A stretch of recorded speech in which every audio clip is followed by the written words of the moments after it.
அப்புறம் விளம்பரத்துக்கு வர்றேன், விளம்பரம் வந்துட்டு ஆனால் எலெக்ஷனில் நிற்க போகிறேன், மண்டையில் மூளை வேணாமா? விளம்பரத்துக்கு நான் இப்போ போய் சொல்கிறேன் உங்களுக்கு, நேராக போய் மூஞ்சியை ஒரு டக்குன்னு போட்டு அது மறைப்பீங்களா இல்லையா? ஒன்று இருக்கு இல்லையா, அதை மறைச்சிடுங்க. வாயில் பேசுறதை மட்டும் நீங்கள் கொண்டு போங்க. ஒரு விளக்க மாதிரி எனக்கு வேணாம், மீசை மண்ணாங்கட்டி எல்லாத்தையும் அழைச்சிருக்கேன் அதோட அடிச்சு. இதுக்கு கீழே வச்சு வாய்ஸை மட்டும் வெளியே பொதுமக்களுக்கு போய் சேருங்க. திருப்பி சொல்கிறேன், விளம்பரத்துக்கும் ஒரு மண்ணாங்கட்டிக்கும் நான் அடிமை கிடையாது, தெரியாது எனக்கு. Rest of my life I work for the temple. கோயிலுக்கு ஓட்டுறேன், அதுக்கடுத்து தெய்வ விக்கிரங்க வெளிநாட்டிலேருந்து வரணும், அது போட்டு அர்ச்சகருக்கு வேலை. அர்ச்சகரை ஏன் அப்படின்னா உடனே நீங்கள் ஒரே ஆளுகள்லாம் சொல்லாங்க, நான் வேற ஆள் கருப்பு தோல். எனக்கு என்ன காரணம்னா இதை சிஸ்டமேட்டிக்காக பண்ணி 26,000 கோயிலில் அர்ச்சகர் இல்லாத ஒரு நிலைமையை உருவாக்குறதுக்காக இந்த மாடல்ஸ், இந்த யூஸ்லெஸ் மாடல்ஸ் எல்லாம் ட்ரை பண்ணிக்கிட்டு இருக்காங்க. அதில் நிறைய பேச வேண்டிய இருக்கு. இதனுடைய விளைவு என்னன்னா அவங்களாம் வெளியே போயிட்டாங்கன்னா சூற ஆடப்படும் கோயில். 26,000 கோயில் சார், அர்ச்சகர் இருக்க மாட்டாங்க. எக்ஸாக்ட்லி 15 இயர்ஸ்ல இருக்க மாட்டாங்க.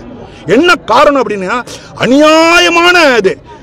41,000 ரூபா எக்ஸிக்யூட்டிவ் ஆஃபீஸர் கோயிலுக்கே வரமாட்டாங்க.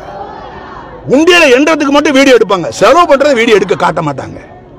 அவங்களுக்கு 41,000 ரூபா, 60,000 ரூபா, 80,000 ரூபா சம்பளம் எக்ஸிக்யூட்டிவ் ஆஃபீஸருக்கு. ஆனா 6 விடிய A to Z பண்ணக்கூடிய அர்ச்சகர்களுக்கு எவ்வளவு சேலரினா, மிகப்பெரிய முக்கியமான ஒரு கோயிலில் போறேன், கோயில் பேரை சொன்னா அந்த அர்ச்சகரை பிடிப்பாங்க, 4,500 ரூபான்றாங்க.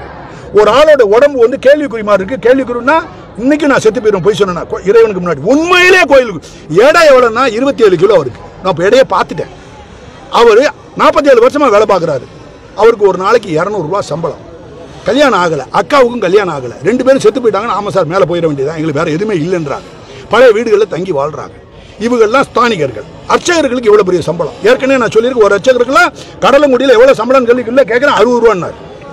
எவ்வளோ 60 ரூபான்னு சொல்லிட்டு இருக்கீங்க? அப்புறம் அந்த அம்மா ஓசி சாப்பாடு போடுது ரைஸு, அதை வச்சு 3018 1500 ரூபாய் ஓட்டுறீங்களோ அப்படின்னு ஐயா மன்னிக்கணும். ஒரு நாளைக்கு 60 ரூபா இல்லை, மாதத்துக்கு 60 ரூபா அப்படின்னாரு. தெய்வ சத்தியம், கடலங்குடி. அவருடைய பேர் கண்ணன். நாளைக்கு சஸ்பெண்ட் பண்ணிடுவாங்க வர. நான் சொல்லிவிட்டேன்ப்பா, 5-6 வருஷம் ஆச்சு சார், அது போயிடுச்சு. அதுக்கடுத்து திருப்பி வண்டியில் ஏறி எக்ஸிக்யூட்டிவ் ஆஃபீஸர் கேட்குற எவ்வளோன்னு 41,000. அப்போ வார்த்தை விட்டேன், குலகாரா உங்களுக்கு இவ்வளோ, உங்கள் கமிஷனர் ஆஃபீஸில் 3 ஏசி மிஷின், இதெல்லாம் நீங்கள் கேட்கலாம். அப்போ ஆத்தா பணமாக இருக்க நீங்கள் அதெல்லாம் கேட்கலாம், இதெல்லாம் கேட்கலாம், நீங்களாம் கேட்கலாம், தாராளமாக கேட்கலாம். அப்போ ஆத்தாங்கிறது கௌரவமாக தமிழ் மதுரையில் பாரம்பரியமாக நாங்கள் ஆத்தால் தான் சொல்லுவோம். அதெல்லாம் நீங்கள் தப்பாலாம் எடுக்க முடியாது, தாராளமாக கேளுங்க. அப்போ ஆத்தா தஞ்சாவூரில் பண்ணால் ஆயி அப்போ அப்படிப்பாங்க. அது கலாச்சாரம். நம்ம விட்டு இன்னைக்கு இங்கிலீஷில் அம்மா கிம்மான்னு கிடக்கிறோம், அது இருக்கட்டும். இப்போ நீங்கள் இதெல்லாம் கேள்வி கேளுங்க. இவ்வளோ பணம் எங்கேருந்து வருது? இவ்வளோ நான் சொல்கிறேன், உங்களுக்கு ஏற்றுக்கிறீங்களா சார் கருத்தை? அதனால நீங்கள் எல்லாம் கேள்வி கேளுங்க. அவங்க எந்த இவ்வளோ பணம் எங்கேருந்து வருது? சும்மா இல்லை, இந்த பணம் எல்லாமே தெய்வத்தினுடைய பணங்கள். அதில் 1 கோடி எடுத்துக்கிடுங்க. எவ்வளோ கோடி? 1 கோடி நீங்கள் எடுத்துக்கிடுங்க. 1 கோடிங்கிறது ஒரு மாதத்துக்கு.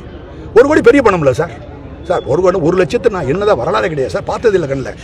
சம்பளம் வரும், பல வரும், வீட்டில் எடுத்து செலவழிப்பாங்க. ஆனால் 1 கோடி ரூபா ஒரு மாதத்துக்கு எடுத்துக்க, 27 கோடி ரூபாய் திருப்பி கொடுத்துட்டா எப்படி அவங்க குறைப்பாங்களா? குறைக்கிறது உங்களுடைய பொறுப்பு. ஓட்ட தூக்கி வெளியேறீங்க. இப்போ HRNC டிபார்ட்மெண்ட் இருக்குல்ல, அதை தூக்கி வெளியேறுவேன்னு சொல்லி ஒரு பாலிட்டிஷியன் சொல்லிட்டு இருக்காரு இல்லையா? அப்போ என்னுடைய குறிக்கோள் என்ன சார்? உடனே நாங்கள் பிஜேபியில் சேர்ந்துட்டாரு.